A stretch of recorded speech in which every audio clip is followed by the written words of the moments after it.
Open it! Open it! What's there?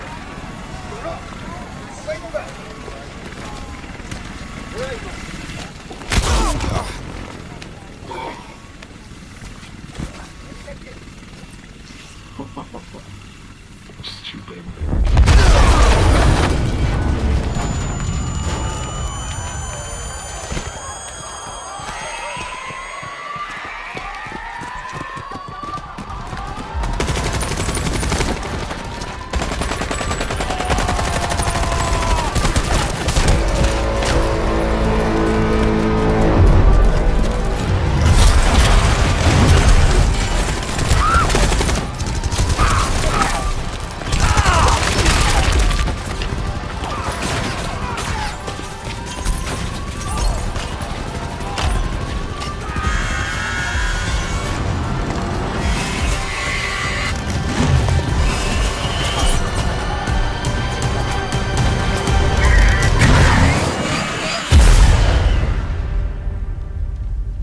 Hey, what's up everybody? I wanted to take some time and really look at the early content we have for Homefront, the Revolution.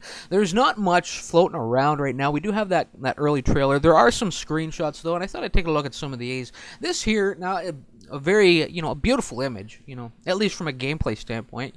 Obviously there's war playing out here. Man with the Molotov looks good, although with all the blur that's taking place here, I have to guess that rather than being actual gameplay playing out, it looks more like this is just a kind of a freeze frame, an image, a single frame from some sort of cutscene or cinematic, whatever you want to call it. Something that's already been pre-designed to play out prior to a mission, give us a sense of what's taking place.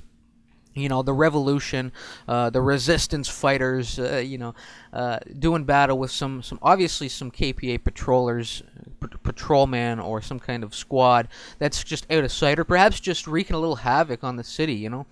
Showing their distaste, their displeasure with this occupation. As we see the vehicle burning in the background, with the man running towards us. However, it makes me think that there is actually some gunplay playing out, or at least some kind of riot squad moving in, looking to quiet these this uprising, in this city block at least, right?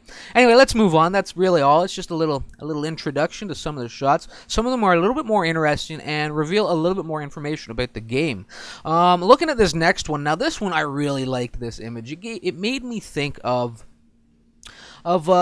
an image from Fallout 3. I don't know if the image itself was popularized by Bethesda themselves, kind of used in a marketing campaign, or if it was just some user-created image that stuck in my mind. But it really has that sense to it, from the color palette and the lighting tones of the image, the light tones, and just it screams Wasteland. You can see the road very strewn with rubble at this point, and the grass is growing through all the cracks and crevices, and the buildings are run down and war torn and broken, and there's some real beauty to it, especially when you think about tactics and strategy moving into an area, and how you can basically do battle in these areas. I would imagine there's going to be a lot of variety available in how you tackle some of these sectors. The way I imagine this game playing out is really it's going to be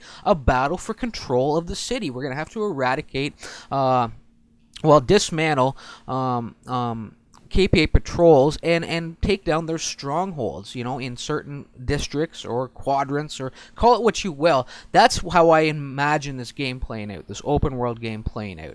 And I like the setting. It looks really good, and I can just picture myself up in that, the building closest to us, sitting up there, and working the different lines of sight, from the kind of the shuttered window to the more open one, to the hole in the wall, and then perhaps, obviously being able to escape or drop down level if need be. So I would imagine we're going to have, whether we can actually do battle in this area or not, I would imagine there are many similar buildings in this game, and you know what, I'm looking forward to just having a little fun out there.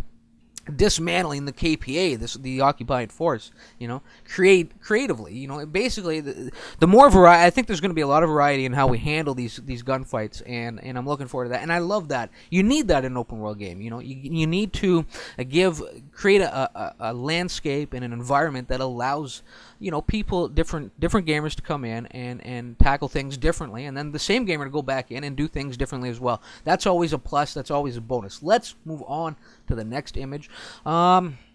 Which one should we take a look at? Let's go here first. Right here you can see, it's a very ominous looking site. Nighttime, kind of foggy, overcast skies. The KPA really looking deadly. They don't look too friendly, do they? Very futuristic as well, especially with the ship moving in overhead. And these tank drones is what I'm calling them at this point.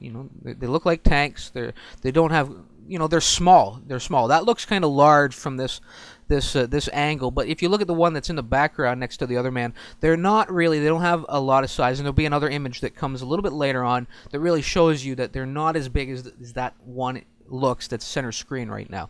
But those I would imagine are like kind of like that Goliath. Is that what it was called? It's been a while. You guys are gonna have to bear with me. It's been a while since I played Homefront, the original Homefront campaign. But I'm pretty sure that was like an automated vehicle. The Goliath, right? I think this is very similar to that type of tech, and these will definitely be something that need to be dealt with out there in the city, and that will be running alongside human KPA patrols. As you can see, they've obviously their position here. This is perhaps a bit of a stronghold for them, perhaps a guard for the wall. You can see on the other side of the wall we do have several guard towers, and if you look, these buildings are completely destroyed. There's very little left of them here. This would be an area I would imagine us having to move through stealthily if we can. It looks like that type of area, perhaps culminating in some type of battle in a mission. But this looks good. It looks good. So you can see that there is a part of the city that is we're restricted access to. Whether we can gain access to it at some future point in time by our actions in game, whether that's the point of it all, is to gain control of these different areas throughout the city and eventually breach the wall and kind of take the battle to their stronghold. Who knows? The wall could simply be kind of a restricting, simply there to restrict our movement to. And if you look in the background, there are several taller buildings there, and this is going to lead me into my next image once I finish kind of commenting on this one. You can see there are several taller buildings back there, and I'm not sure. It almost looks like, looking at it here, I'm not sure if we can actually breach this wall or get through it, or whether there's battle and gameplay to be had on the other side of it. To kind of create that cityscape, there could be a portion of the city, namely the skyscraper section, the commercial district, kind of the Wall Street, we'll call it what you will. That sector, we may not have access to it, but you need that in a city. You need that kind of looming on the horizon, or up there, rising up into the horizon. You need that in a city. The wall may simply be there to restrict our movement into something that that is only meant to be there as kind of visual. Nothing more than simply a visual scene, creating a moment. Anyway, let me move on to this next image here. Now, right here, this really does sum it up. This is, looking at this image here, I like what I'm looking at. First, we'll take a look at what's center screen here. It's a small strip of residential land, a small residential block. Again, very war-torn, looking really rundown, but it looks good, I could imagine fighting in these backyards and through the buildings and out down the main roads, And now, if we look to the right, now there we go. You can see the skyscrapers begin to rise up, and I would imagine we're going to have the wall over there. That's where the wall is going to be positioned. Perhaps completely encircling that commercial district. Now, again, whether we're able to gain access to it at some point or through our actions, through the success of our revolution, our resistance here, the campaign, That's yet to be uncovered. We don't know that yet, Again, as I was trying to spit out earlier, and I don't think I really did say it right, you need that image of the skyscrapers on the horizon, or at least, they're kind of looming over the city. You need that there to give it a sense, to create that cityscape. Now, we may not actually be able to access that area, that district. That's what I'm trying to touch upon, and I don't know yet. The wall is there. It could simply be a restrictive force that we can't overcome. It could be something that we're looking to overcome throughout the campaign, right? Now, if you look to the left, beyond the tracks, beyond the train, we do kind of move into a much more industrial district. You see the smokestacks rising up into the sky. Beyond that, you can see the kind of the cranes and the docks, a vessel out at sea, the waterfront, So we're going to have the city is well depicted here, and kind of the various landscapes that we're going to move through and do battle in, and I'm looking forward to it, and it's going to be a lot of fun. Now, how large the city is going to be, who knows yet? Who knows? I would imagine we're only catching a glimpse of it. Even if we can't access the kind of the commercial sector, I still think that this game world is going to be a fair size, and it's going to be fun to explore and do battle in. Anyway, let's move on to yet another image. Here we go. Let's take a look at this one here.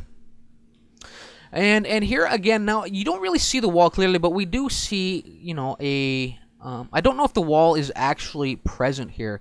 It's tough to say, because we don't really get a good image of what's behind this sniper tower, this guard tower. But what the reason of this image, and the reason I wanted to take a good look at it, is it almost looks like there's a mission about to play out. Okay, there is a small protest playing out, and I'm amazed that the KPA haven't gunned down these people, or at least apprehended them.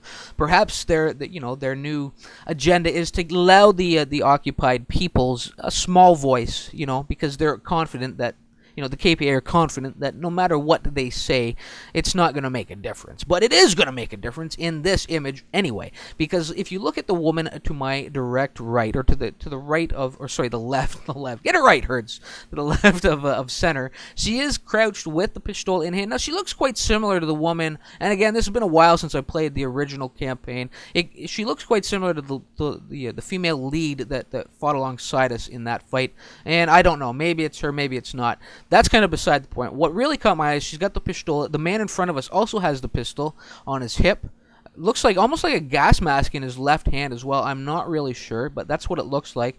It looks like we're about to breach this area, or at least do battle, or perhaps slink off into the shadows while the distraction plays out. The distraction of this minor protest plays out, I'm not really sure. Tear gas could be coming out here quite shortly, especially since it looks like he's carrying the gas mask. Whatever's about to play out, something's about to go down here.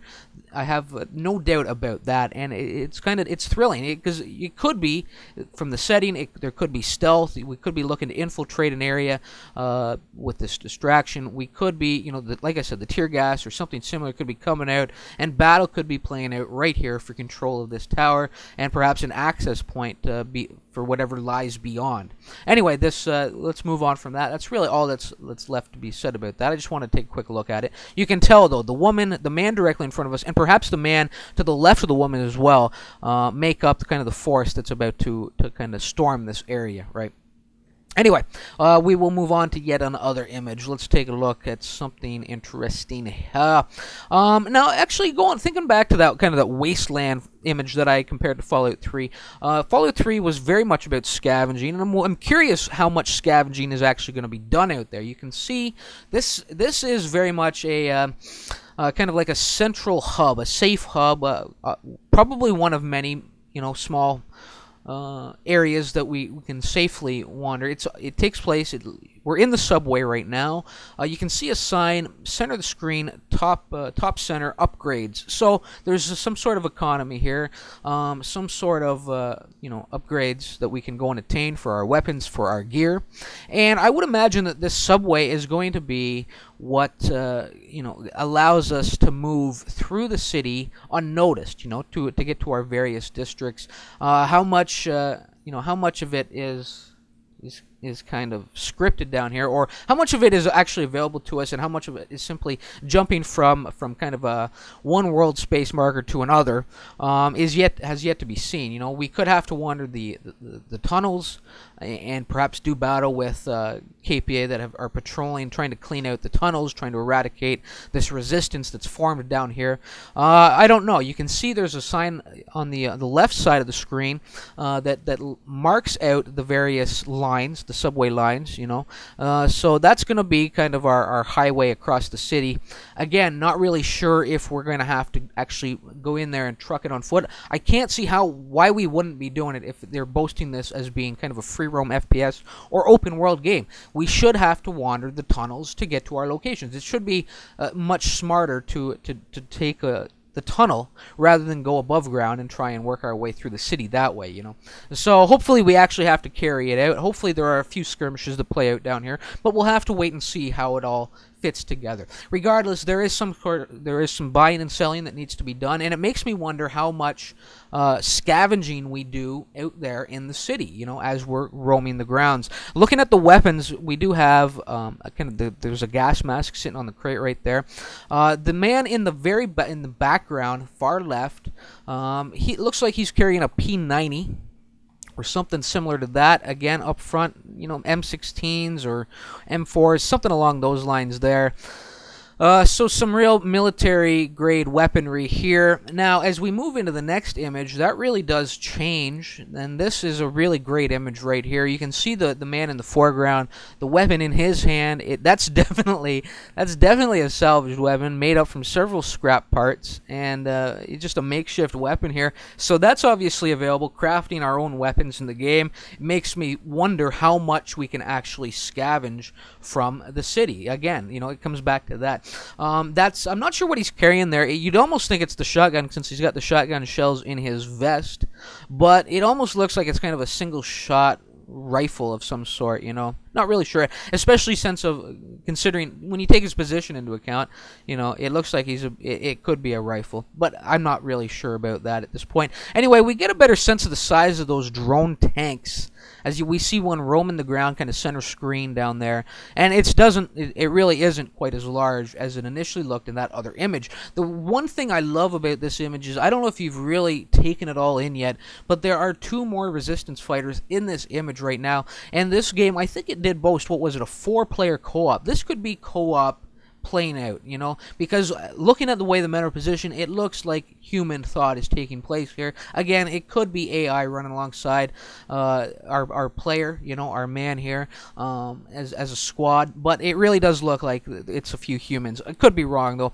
but let's take a look in case you haven't spotted them yet. There's a man in the background. Obviously we have our man in the foreground with his crafted weapon. There's a man in the background between the white burned out van and the red burned out truck. Yeah, he's just kind of peeking or getting ready to peek around that fence. Perhaps he has a line of sight right now. I'm not sure how high that fence is. It looks like he can actually look over it, and he's using the van for cover, about to take down that 1 KPA. The second man, or the third if you're counting the man in the foreground, the third man is in behind. He's center screen, tucked away behind the picnic table with the lantern on it, that tattered umbrella, just to the right of those sneakers that are dangling from the telephone wire, you know. So, you know, you can see kind of the strategy, the tactics playing out here as probably co-op. That's what I'm really guessing here. Could be wrong again, but it looks like, you know, a squad of 3 or possibly 4, a 4th one that we can't see yet, somewhere off screen, off camera, are moving in to take out the small patrol of KPA and dismantle this little drone tank as well. So I really liked this image. It really does, you know, it looks good to start, but if you really look at it, there's quite a bit of information given from it, you know. And is there anything else? I think I've probably gone through all the available images I could find at this point in time. Yes, I have. So guys, thanks for stopping by and checking out my little screenshot rundown here. I'm looking forward to this game. I'm looking forward to all aspects of it, you know. From as soon as I heard open world, I got excited. I thought, yes, I immediately thought that urban guerrilla style warfare playing out as we as the resistance. For those of you following my Rust content as well, that means even more. The revolution they call it here, but you'd be fighting, as freedom fighters, trying to resist their oppressors, in the occupation. And I'm looking forward to the co-op as well. I'm not a big co-op player, but I could certainly see playing this with a few guys and having a good time with it. And of course, the multiplayer. We don't have any information on it yet, but hopefully, as that rolls out, I'll get it up here on the channel as well, so you guys can find it and so you guys are aware of it.